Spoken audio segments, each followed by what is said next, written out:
Bien, tenemos aquí en cabina ya a nuestro invitado y lo saludamos. ¿Qué tal? ¿Cómo están? Muy buenas tardes, gusto estar aquí, disculpen por la demora. Estamos en plenos preparativos por el Día Mundial del Consumidor, así que hay mucha actividad. Me imagino. Jaime, cuéntanos, para los consumidores, los oyentes, ¿cómo es esto del Día Mundial del Consumidor? ¿Desde cuándo se está dando y qué actividades hay ahora? Bueno, en realidad este día se celebra a partir de un memorable discurso de John Kennedy en el 15 de marzo de 1965. Él se presentó ante el Congreso norteamericano pidiendo que se reconozcan los derechos fundamentales del consumidor. Y ya para ese entonces existían organizaciones de consumidores, porque recordemos que en Estados Unidos hay organizaciones hoy vigentes todavía, que nacieron en 1939, es decir, muy antiguas, 80 años. Sin embargo, este hito de que el presidente de la República fuera al Congreso y reclamara derechos para los consumidores marcó algo muy importante en la historia del movimiento de defensa del consumidor.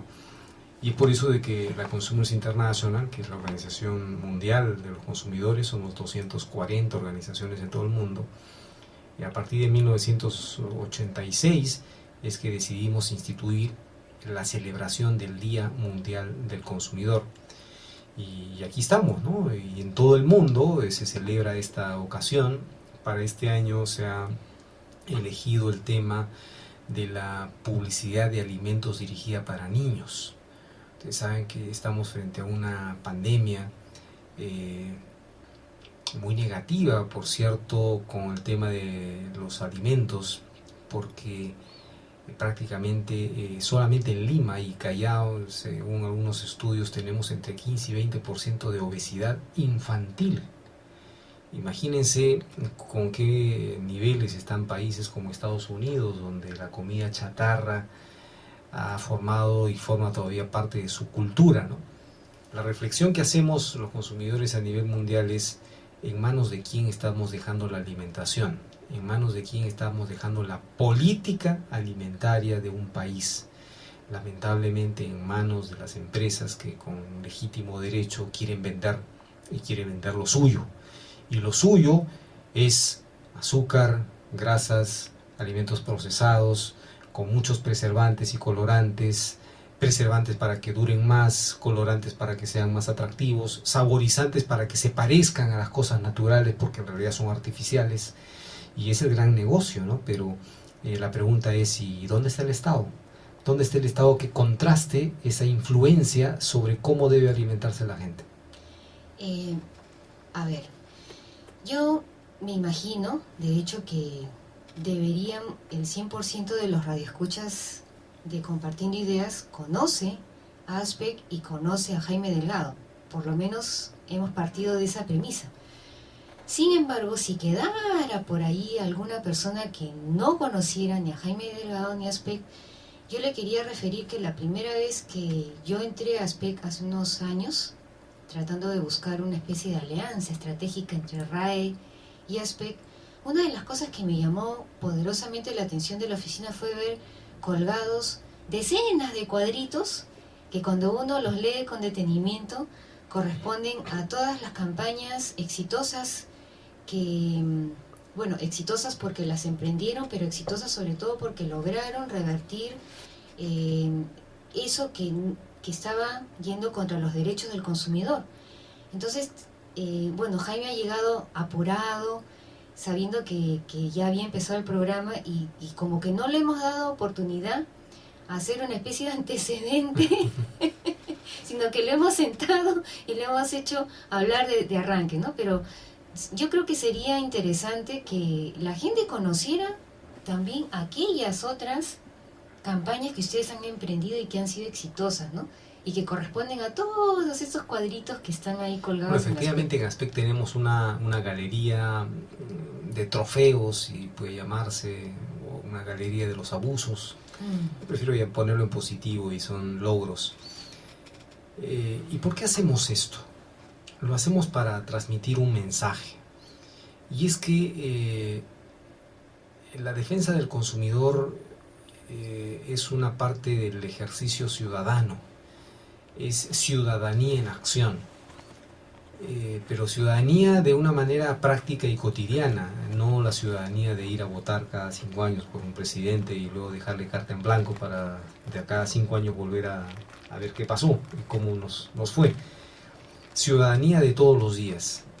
Entonces, aquí tenemos un problema que es bastante común en nuestro país, y es que mucha gente piensa y siente de que las cosas no se pueden cambiar, porque si hay un problema dice, oye, pero el Estado tiene la culpa, la municipalidad, son las empresas las culpables, oye, pero hay que hacer algo, pero ¿quién te va a hacer caso? O sea, dejemos así nomás las cosas, o sea, y Aspec es rebelde porque decimos, sí es posible cambiar las cosas, pero desde la presión ciudadana. Ahora, para nosotros resultó sumamente difícil al principio, ¿no? Porque obviamente cuando hace 14 años se fundó Aspec, el tema de consumidor era tan incipiente, prácticamente no existía. Entonces posicionar el tema fue difícil, y relacionarnos con las empresas más difícil todavía, porque cuando íbamos donde una empresa y le decíamos, o sea, señor, ¿sabe qué? Queremos una cita con usted para hablar sobre tal tema, pues nunca nos concedían las citas. O si no se concedían las citas, cuando íbamos nos atendía el portero, nos decía que el gerente había tenido que salir y no nos podía atender, que dejemos cualquier cosa con la secretaria. Es decir, no teníamos ninguna capacidad, no éramos ningún referente al consumidor, no se le respetaba ni se le tomaba en cuenta. Porque imagínate si a una asociación de consumidores le hacían eso, con mayor razón pues a un ciudadano común y corriente. Entonces, desde ahí aprendimos de que teníamos que dar una señal. Las empresas tenían que aprender de que nosotros sabemos morder. Porque si no lo hacíamos, nos íbamos a quedar con una sensación de frustración, y las empresas dirán, bueno, esto es uno más de lo que pasa en el país, acá no pasa nada. Yo recuerdo uno de los primeros casos fue lograr que en el aeropuerto Jorge Chávez se cobre por hora o fracción y no por cada 2 horas como habían establecido, y que se establezca una vía libre de tránsito sin condicionamiento al estacionamiento, como existe en todas las partes del mundo y como existía hasta ese momento, ¿no? Porque cuando se dio en concesión la playa de estacionamiento, se dio en concesión prácticamente la vía de ingreso también. Entonces, cuando fuimos a hablar con el general Larrisueño, todavía presidente de Corpac, no nos recibió, nos dijo, bueno, que era un tema que le interesaba. Y cuando fuimos a hablar con la empresa Los Portales, en ese momento no se llamaban Los Portales, sino Inversiones Ángela, nos dijo, ¿y qué tienen que meterse ustedes? Yo soy concesionario, yo gano un derecho y además esto es libre mercado. Váyanse a quejar donde les da la gana. Entonces, probablemente otros hubiéramos dicho, bueno, vamos a quejarnos, vamos a llorar al río, ¿no? Le dijimos, no puede ser. Y ahí tercamente insistimos en una acción legal que nos tardó como 6 años. Pero al cabo de 6 años, nosotros, primero, logramos que se ponga una multa de $100,000 a las empresas por abuso de posición de dominio de mercado. Y segundo, logramos una sentencia de la Corte Suprema que ratificó la de Indecopi en el sentido de que el ingreso al aeropuerto es libre y no se puede condicionar el ingreso al pago de estacionamiento. Y ahí se obligó a abrir este corredor de libre tránsito. Entonces, las empresas dijeron, Aspec sabe morder, entonces hay que respetarlo. No es que queramos estar mordiendo, no nos podemos dedicar a morder, pero de vez en cuando es bueno.